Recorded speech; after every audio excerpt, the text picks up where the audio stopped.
Hi hello welcome back to Panyas kitchen. ఎలా ఉన్నారండి మీరంతా? నేనైతే బాగున్నాను. మీరందరూ కూడా బాగుండాలనే కోరుకుంటున్నాను. అయితే ఈరోజు ఈ వీడియోలో నేను వ్లాగ్ అయితే ఏం షేర్ చేయట్లేదు, కానీ నేను రీసెంట్గా మా ఇంట్లో కాకరకాయ ఫ్రై చేసుకున్నాను అనమాట.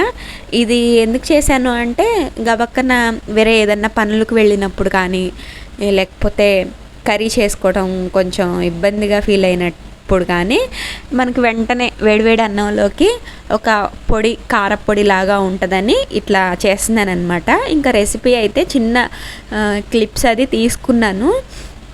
మామూలుగా అయితే వీడియో షూట్ చేద్దాం అనుకోలేదండి, ఇక సడన్గా గుర్తొచ్చింది, ఇక అందుకని వీడియో తీసాను అనమాట.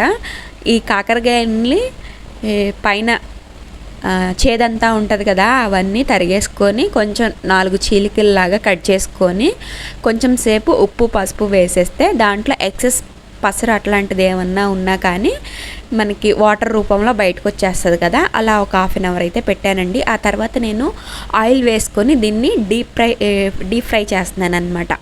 డీప్ ఫ్రై చేస్తే మనకి వాటర్ కంటెంట్ అనేది తగలకుండా డీప్ ఫ్రై చేస్తే మనకి ఎక్కువ రోజులు నిల్వ ఉంటుంది కదా.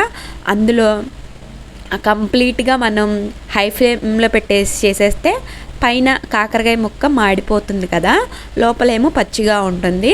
మనం 4 చీలికలుగా కానీ కట్ చేసుకొని చక్కగా ఫ్రై చేసుకుందాం అనుకోండి, లోపల కూడా పర్ఫెక్ట్గా ఫ్రై అయిపోతుంది అనమాట.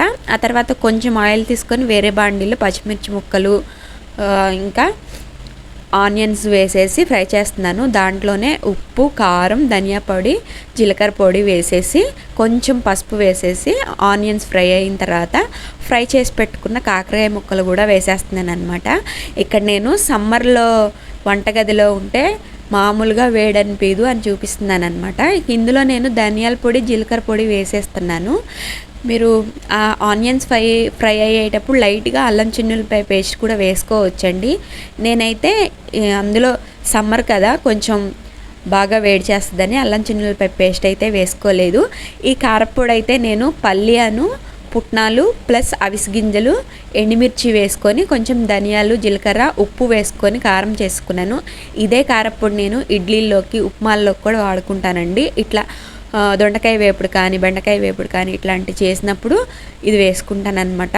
ఒక్కసారి చేసుకొని పెట్టుకున్నానంటే ఈ పౌడర్ నాకు చాలా రోజులు కూడా వస్తుంది. ఇక లాస్ట్గా ఈ పౌడర్ అయితే వేసేసి ఫ్రై చేసుకునేవన్నీ వేసేసాను అనమాట. Thank you for watching.